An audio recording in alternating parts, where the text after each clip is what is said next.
ನಾನು ಅಜಿತ್ ಹನುಮಕ್ಕನವರು. ಇವತ್ತು ಕೇಂದ್ರ ಬಜೆಟ್ ದಿನ.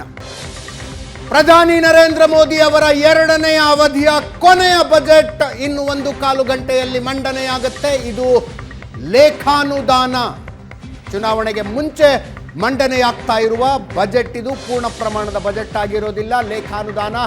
ಕೇಂದ್ರ ಸರ್ಕಾರ ಇದನ್ನು ಇಂಟರಿಮ್ ಬಜೆಟ್ ಅಂತ ಕರೀತಾ ಇದೆ, ಮಧ್ಯಂತರ ಬಜೆಟ್ ಅಂತ ಕರೀತಾ ಇದೆ. ಸಚಿವ ಸಂಪುಟ ಸಭೆ ಆರಂಭಗೊಂಡಿದೆ. ಸಚಿವ ಸಂಪುಟ ಸಭೆಯಲ್ಲಿ ಬಜೆಟ್ ಅನ್ನು ಇಟ್ಟು ಅನುಮೋದನೆಯನ್ನು ಪಡೀತಾರೆ ಹಣಕಾಸು ಸಚಿವೆ ನಿರ್ಮಲಾ ಸೀತಾರಾಮನ್.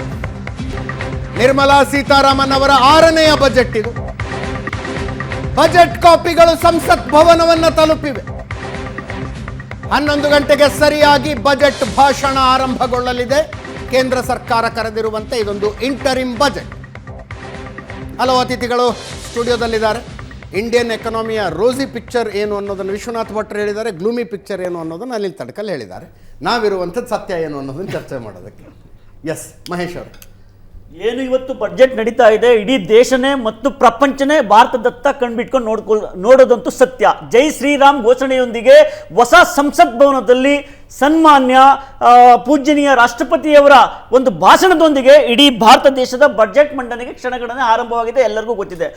ಅಜಿತ್ ಒಂದು ಮಾತನ್ನು ಹೇಳ್ತಾನೆ, ಇವತ್ತೇನು ಬಜೆಟ್ ನಡೀತಾ ಇದೆ ಇಲ್ಲಿವರೆಗೂ ಎಕನಾಮಿಕಲ್ ಸರ್ವೆ ಆಗುತ್ತೆ, ಆದರೆ ಇವತ್ತಿನ ಬಜೆಟ್ಗೆ ಇದುವರೆಗೂ ಎಕನಾಮಿಕಲ್ ಸರ್ವೆ ಆಗಿಲ್ಲ. ಆ ಎಕನಾಮಿಕಲ್ ಸರ್ವೆ ಆಗಿದ್ರೆ ಬಜೆಟ್ ಯಾವ ಆಧಾರದ ಮೇಲೆ ಇಡೀ ದೇಶವನ್ನು ಪ್ರತಿನಿಧಿಸುತ್ತೆ ಅನ್ನೋದು ಎಲ್ಲರಿಗೂ ಒಂದು ಯಕ್ಷ ಪ್ರಶ್ನೆ ಆಗಿರ್ತಾ ಇತ್ತು.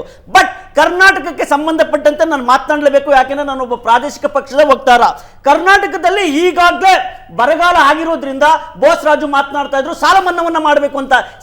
ಮೋದಿಯವರ ಗೌರ್ಮೆಂಟ್ ನಲ್ಲಿ ಇಷ್ಟು ವರ್ಷಗಳ ಕಾಲ ಸಾಲ ಮನ್ನಾವನ್ನ ಮಾಡೋದೇ ಇಲ್ಲ, ಮಾಡೋದೂ ಇಲ್ಲ ಅಂತ ಇಡೀ ದೇಶಕ್ಕೆ ಗೊತ್ತಿದೆ. ಆದ್ರಿಂದ ಕರ್ನಾಟಕದಲ್ಲಿ ರೈತರು ಏನನ್ನ ಕಾಣ್ಬೋದು ಅಂತ ಹೇಳಿದ್ರೆ, ಈ ಬಾರಿ ನಾವು ನೋಡಿದಿವೆ ಮೋದಿ ಪಂಚರಾಜ್ಯ ಚುನಾವಣೆಗಳಲ್ಲಿ ಯಾವ ಘೋಷಣೆಯನ್ನು ಮಾಡುವ ಮುಖಾಂತರ ಪಂಚರಾಜ್ಯ ಚುನಾವಣೆಯನ್ನು ಗೆದ್ರು ಅಂತ. ಈ ಬಾರಿ ಮೋದಿಯ ಅಜೆಂಡಾ ಒಂದೇ, ಸ್ತ್ರೀ ಸಾಮಾನ್ಯರಾಗಿರ್ಬೋದು, ರೈತಾಪಿ ವರ್ಗ ಆಗಿರ್ಬೋದು, ಅಥವಾ ಯುವಕರಾಗಿರ್ಬೋದು, ಅಥವಾ ಬಡವರಾಗಿರ್ಬೋದು. ಮೋದಿ ಅವರಿಗೆ ತುಂಬಾನೇ ಇಷ್ಟ ಅಂತ ಹೇಳಿದ್ರೆ ಸ್ಮಾಲ್ ಸ್ಕೇಲ್ ಏನು ಸ್ಮಾಲ್ ಟ್ಯಾಕ್ಸ್ ಪೇಯರ್ ಇದ್ದಾರೆ ಅವರು ಅಂತ ಹೇಳಿದ್ರೆ ಮೋದಿಗೆ ಪ್ರಿಯ. ಯಾಕೆ ಅಂತ ಹೇಳಿದ್ರೆ ಅವ್ರು ಯಾವಾಗ್ಲೂ ಮೋದಿ ಅವ್ರ ಮೇಲೆ ತುಂಬಾ ಅಚ್ಚುಕಟ್ಟಾಗಿ ಪ್ರೀತಿ ವಿಶ್ವಾಸದಿಂದ ನೋಡ್ತಾರೆ. ಈ ಸಾರಿ ಸ್ಮಾಲ್ ಟ್ಯಾಕ್ಸ್ ಪೇಯರ್ ಏನು ಎಕ್ಸ್ಪೆಕ್ಟೇಷನ್ ಅಂದ್ರೆ 5.5 ವರೆಗೆ 5.5 ಲಕ್ಷದವರೆಗೆ ನಮ್ಗೆ ಉಚಿತವಾಗಿ ಅಲ್ಲಿವರೆಗೂ ನೀವು ಸಹಾಯವನ್ನ ಮಾಡಿ ಅಂತ ಅವ್ರ ತಲೆಯಲ್ಲಿರ್ತದೆ ಒಂದು ಕಡೆ. ಒಟ್ ನಮ್ಮ ಕರ್ನಾಟಕದ ಬಗ್ಗೆ ಹೇಳ್ತೀನಿ ಅಜಿತ್ ಅವರೇ, ಕಾಫಿ ಬೆಳೆಗಾರರ ಬಗ್ಗೆ ಏನು, ಮತ್ತೆ ಕೊಬ್ಬರಿ ಬೆಳೆಗಾರರ ಬಗ್ಗೆ, ಮತ್ತೆ ತೊಗರಿ ಬೆಳೆಗಾರರ ಬಗ್ಗೆ, ಇದ್ರ ಬಗ್ಗೆನೂ ಸಹ ನಿರ್ಮಲಾ ಸೀತಾರಾಮನ್ ಅವರ ಬಜೆಟ್ನೊಳಗಡೆ ಹೆಚ್ಚಿನ ಅನುದಾನ ಇದೆ ಅಂತ ನಾನು ಎಕ್ಸ್ಪೆಕ್ಟೇಷನ್ ಅನ್ನ ಮಾಡ್ತೇನೆ. ಜೊತೆಗೆ ಮೋದಿಜಿ ಅವರು ಹೇಳಿದ್ರು ನಿರುದ್ಯೋಗವನ್ನು ಹೋಗಲಾಡಿಸೋದಕ್ಕೆ ಈ ಬಾರಿ ಇಡೀ ಭಾರತ ದೇಶದಲ್ಲಿ ಅತ್ಯಮೂಲ್ಯವಾಗಿ ಟೂರಿಸಂ ಅನ್ನು ನಾನು ಡೆವಲಪ್ಮೆಂಟ್ ಮಾಡ್ತೀನಿ ಅಂತ ನಾನು ಸಹ ಹೇಳ್ಕೊಳ್ತೀನಿ. ಮೋದಿ ಸಾಹೇಬರು ಮತ್ತೆ ಅವರ ಬಜೆಟ್ನೊಳಗಡೆ ಕರ್ನಾಟಕದಲ್ಲೂ ಸಹ ಟೂರಿಸಂಗೆ ಹೆಚ್ಚಿನದಾದಂತ ಆದ್ಯತೆಯನ್ನ ಕೊಡ್ತಾರೆ ಅಂತ ಹೇಳಿ. ನಿರೀಕ್ಷೆಗಳು ಆಕಾಂಕ್ಷೆಗಳು ಏನೇ ಇರಲಿ, ಬಜೆಟ್ಗೆ ಮುಂಚಿನ ಸ್ಯಾಂಕ್ಟಿಟಿ ಉಳ್ಕೊಂಡಿಲ್ಲ. ಏನೋ ದೊಡ್ಡ ಯೋಜನೆಗಳೆಲ್ಲ ಬಜೆಟ್ ಒಳಗಡೆ ಘೋಷಣೆ ಆಗಬೇಕು ಹಂಗಿಲ್ಲ. ಮಧ್ಯೆ ಯಾವಾಗ ಬೇಕೋ ಅವಾಗ ಘೋಷಣೆ ಮಾಡ್ಕೋತಾರೆ. ಈಗ ಜನವರಿ 22 ಅಯೋಧ್ಯೆ ರಾಮ ಮಂದಿರ ಲೋಕಾರ್ಪಣೆಯ ದಿವಸ 1 ಕೋಟಿ ಮನೆಗಳ ಮೇಲೆ ಸೋಲಾರ್ ದೀಪಗಳನ್ನು ಅಳವಡಿಕೆ, ದೊಡ್ಡ ಘೋಷಣೆ ಅದು. ಅದಕ್ಕೋಸ್ಕರ ಬಜೆಟ್ ತನಕ ಏನು ಕಾಯ್ಲಿಲ್ಲ. ಮತ್ತೆ ಜೊತೆಗೆ ಅಜಿತ್ ಸರ್, ಬಜೆಟ್ ತನಕ ಕಾಯ್ಲೇಬೇಕು ಅಂತಿಲ್ಲ, ಅಲ್ಲ ಆ ತರದೇನಿಲ್ಲ. ಮತ್ತೆ ರೈಲ್ವೆ ಯೋಜನೆಗಳು, ಕರ್ನಾಟಕದಲ್ಲಿ ರೈಲ್ವೆ ಯೋಜನೆಗಳು ಖಂಡಿತ ಬೇಕಾಗಿದೆ. ಯಾಕೆ ಬೇಕಾಗಿದೆ ಅಂತ ಹೇಳಿದ್ರೆ ನಮಗೆ ಒಂದೇ ಮಾತರಂ ರೈಲ್ ಎಕ್ಸ್ಟೆಂಡ್ ಆಗಬೇಕಾಗಿದೆ.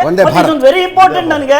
ರೈತರ ಕಲ್ಯಾಣದ ಜೊತೆಗೆ ಒಂದು ಅಮೃತ ಯೋಜನೆ ಆಗಿರ್ಬೋದು, it's good planning at that last budget. ಅಮೃತ ಯೋಜನೆ ಪ್ಲಾನಿಂಗ್ ಇಟ್ಸ್ ವೆರಿ ಬ್ಯೂಟಿಫುಲ್. ಮತ್ತೆ ಪೆರಿಫೆರಲ್ ರಿಂಗ್ ರಸ್ತೆ, ಇವತ್ತಿಗೂ ಸಹ ಬೆಂಗಳೂರು ಅಂತ ದೊಡ್ಡ ನಗರಗಳು ಸ್ಮಾರ್ಟ್ ಸಿಟಿ ಯೋಜನೆಯಲ್ಲಿ ಬೆಳಿಬೇಕಾಗಿದೆ. ಅದಕ್ಕೆ ಇಂಥದ್ದೊಂದು ಯೋಜನೆ ಎಕ್ಸ್ಪೆಕ್ಟೇಷನ್ ಅನ್ನ ಮಾಡ್ತೀನಿ. ಜೊತೆಗೆ PM ಕಿಸಾನ್ ನಿಧಿ ಯೋಜನೆ, ಈ ಸಾರಿ ಕರ್ನಾಟಕದಲ್ಲಿ ಬಡವರು ತುಂಬಾ ಕಷ್ಟ ಅನುಭವಿಸಿದ್ದಾರೆ.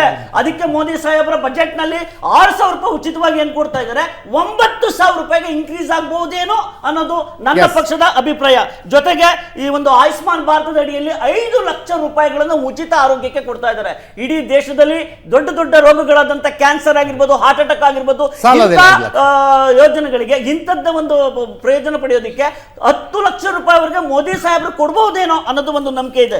ಜೊತೆಗೆ ರೈತರು ತುಂಬಾ ಕಷ್ಟದಲ್ಲಿರೋದ್ರಿಂದ ಟ್ರಾಕ್ಟರ್ಗಳಿಗೆ ಸಬ್ಸಿಡಿ ಬೇಕಾಗುತ್ತೆ. ಎಲ್ಲಿ ಕರ್ನಾಟಕದಂತ ರಾಜ್ಯಗಳಲ್ಲಿ ಇಂಥ ಟ್ರಾಕ್ಟರ್ಗಳಿಗೆ ಸಬ್ಸಿಡಿಯನ್ನು ಕೊಡಬೇಕಾಗುತ್ತೆ. ಮಧ್ಯಮ ವರ್ಗ ನಮ್ಮಂತವ್ರು, ನಮ್ಮ ಪ್ರಶಾಂತ್ ಸಾಹೇಬ್ರಂತವ್ರು, ನಿಮ್ಮಂತವ್ರು ಎಲ್ಲರೂ ಸಹ ಒಂದು ಕಾರ್ ತಗೋಬೇಕು ಅಂತ ಕ್ರೇಜ್ ಇರ್ತದೆ.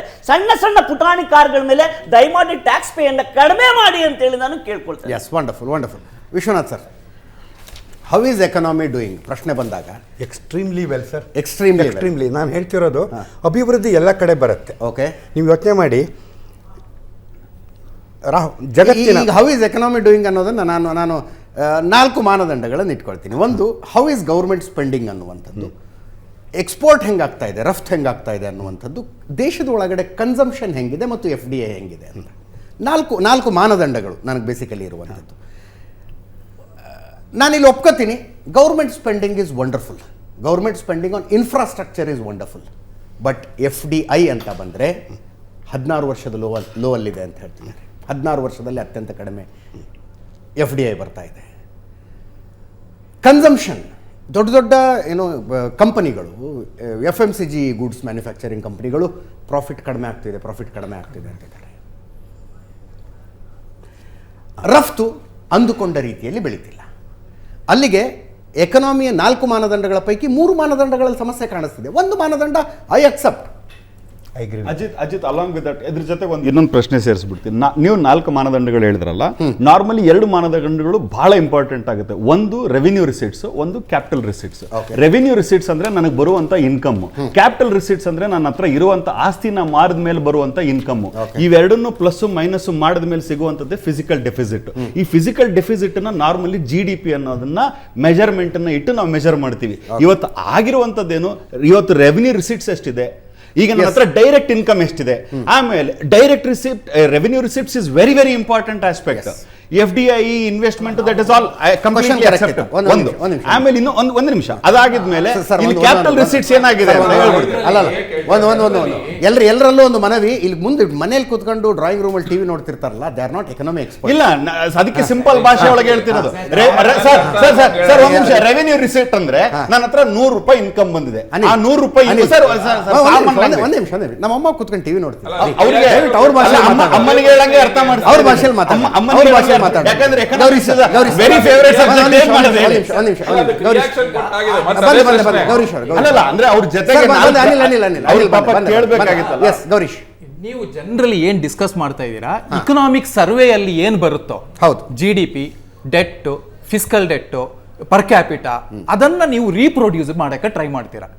ನಾವು ಸಿಂಪಲ್ ಬಜೆಟ್ ಅಲ್ಲಿ ಕಾಮನ್ ಮ್ಯಾನ್ಗೆ ನನ್ನ ಬಜೆಟ್ ಅಂತ ನೋಡೋದಾದ್ರೆ, ಓಕೆ, ಪ್ರತಿ ದೇಶ ಬಾರೋವಿಂಗ್ಸ್ ಮಾಡಲೇಬೇಕು.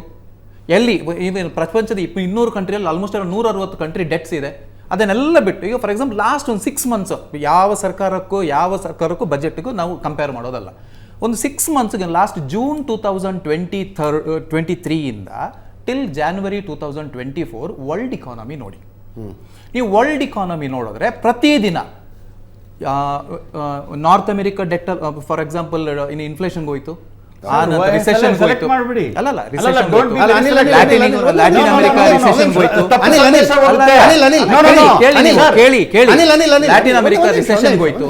ರಿಸೆಷನ್ ಹೋಗಿದ ತಕ್ಷಣ ಈ ಕಂಟ್ರೀಸ್ಗಳು ಇನ್ವೆಸ್ಟ್ಮೆಂಟ್ ಮಾಡೋದನ್ನ ನಿಲ್ಲಿಸ್ಬಿಡುತ್ತೆ. ಈ ಇನ್ವೆಸ್ಟ್ಮೆಂಟ್ ಅನ್ನ ನಿಂತು ಬಿಡುತ್ತೆ. ಈ ಇನ್ವೆಸ್ಟ್ಮೆಂಟ್ ನಿಂತು ಬಿಡುವುದಾದ್ರೆ ಯಾವ ಮಾರ್ಕೆಟ್ ನೋಡ್ತಾರೆ? ಜನರಲ್ ಇನ್ವೆಸ್ಟ್ ಕಾರಣಗಳಿಗೆ ಹೋಗ್ತಾ ಇದ್ರೆ ನಾನು ಕಾರಣಗಳಿಗೆ ಆಮೇಲೆ ಬರ್ತೀನಿ. ಅಟ್ಲೀಸ್ಟ್ ನಾನು ಹೇಳಿದ 4 ಪಾಯಿಂಟ್ ಕರೆಕ್ಟ್. ಅಲ್ಲೇ ಬರ್ತಾ ಸರ್, ತುಂಬಾ ಸಣ್ಣದೊಂದು ಬ್ರೇಕ್ ಆದ್ಮೇಲೆ ನಾನು ವಿಶ್ವನಾಥ್ ಭಟ್ರೆ ಅಂದ್ರೆ ಯಾಕೆ